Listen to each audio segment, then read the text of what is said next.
आगरा उत्तर प्रदेश में योगी आदित्यनाथ की सरकार में कुछ भूमाफियाओं द्वारा मंदिर की ज़मीन पर अवैध तरीके से कब्जा करने का प्रयास किया जा रहा है। मंदिर काफ़ी पुराना है। इस संबंध में समाजसेवी नागेंद्र उपाध्याय ने बताया कि आकाश कुमार ने मंदिर की ज़मीन पर बैनामा कराया था और उसी ज़मीन का बैनामा कलावती के द्वारा भी करवाया गया। मंदिर की जमीन का विवाद होने पर दोनों पक्षों को थाना दिवस पर बुलाकर लेखपाल प्रदीप शर्मा ने दोनों पक्षों से जमीन मंदिर में दान करवा दी, लेकिन अब दूसरा पक्ष कलावती पुनः मंदिर की जमीन पर कब्जा करने लगे हैं। आगरा से जगदीश प्रसाद मिश्र की रिपोर्ट। परिचय। मेरा नाम नागेंद्र उपाध्याय, समाज सेवी हिंदूवादी। आज मैं जिस विषय पे आपसे चर्चा करने बैठा हूँ वो मंदिर को लेकर है। माननीय मुख्यमंत्री योगी आदित्यनाथ जी की सरकार में मैं भी आज यूपी में और वो भी आगरा जिले के अंतर्गत एक मंदिर का मसला है, जो मंदिर बड़ी बुरी तरह से जीर्णोद्धार होना है, उसका बड़ी बुरी जर्जर हालत में पड़ा हुआ है, जिसमें भगवान के की मूर्तियों के पास जानवर और गंदगी फैली रहती है। मंदिर की बड़ी बुरी दशा है। और यह मंदिर 1547 खतरा नंबर नारायण सब्जी मंडी के पास है। इसे कुछ असामाजिक तत्वों के द्वारा इसकी जो लगी हुई ज़मीन है, मंदिर से जो मंदिर प्रांगण के पास में जो ज़मीन है उसको अपने नाम में करा लिया गया था, जिसका संज्ञान माननीय जिलाधिकारी आगरा के द्वारा लिया गया।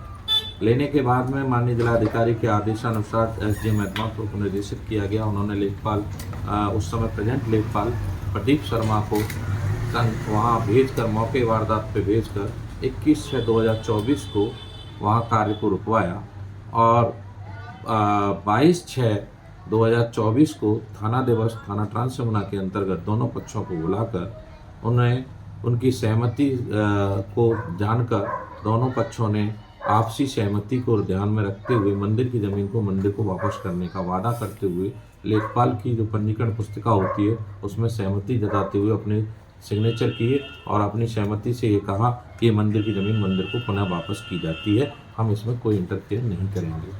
लेकिन लेखपाल प्रदीप शर्मा जी का स्थानांतरण होने के बाद आज नए लेखपाल की मौजूदगी में पुराना जो दूसरा पक्ष है कलावती पति राजेंद्र जो बघेल समाज है, वो लोग सक्रिय हो गए हैं और पुनः उस मंदिर की ज़मीन को प्रयोग कर रहे हैं और मंदिर का जीर्णोद्धार होने में रुकावट डाल रहे हैं, जिससे कई बार दोनों मंदिर का जो भी जीर्णोद्धार करना चाहता है उनसे विवाद स्थिति बन सकती है।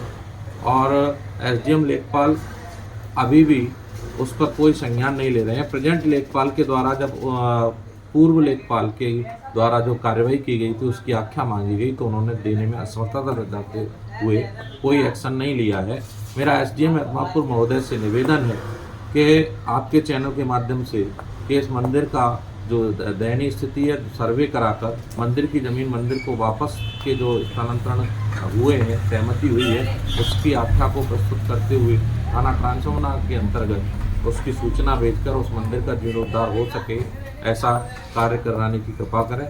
अन्यथा की स्थिति में यहाँ हिंदू समाज में विवाद हो सकता है और जो विवाद उग्र रूप भी धारण कर सकता है। मेरा निवेदन है पुनः फिर आपके चैनल के माध्यम से कहना चाहूँगा कि इसे तत्कालीन इसे संज्ञान में लिया जाए। अन्यथा की स्थिति में चूँकि दूसरा जो बघेल समाज है जो कलावती और राजेंद्र वो पहले भी कई केसों में संलिप्त हैं और वो मंदिर की ज़मीन को हथियाने की पूरी कोशिश में लगे हुए हैं और अगर उसके मंदिर के कारण विवाद होता है तो वो उग्र रूप धारण करेगा। मैं फिर से यही निवेदन करूँगा कि इस पर विचार विमर्श किया जाए। आगरा प्रशासन से आपको क्या उम्मीद है? आगरा प्रशासन राजस्व विभाग में कोई इंटरफेयर करने की स्थिति में नहीं होता है और वो ये बात क्लियर कर देता है कि राजस्व विभाग की ज़मीन को राजस्व विभाग जब तक नहीं आएगा हम वहाँ मौके वारदात पर नहीं जाएंगे। धन्यवाद।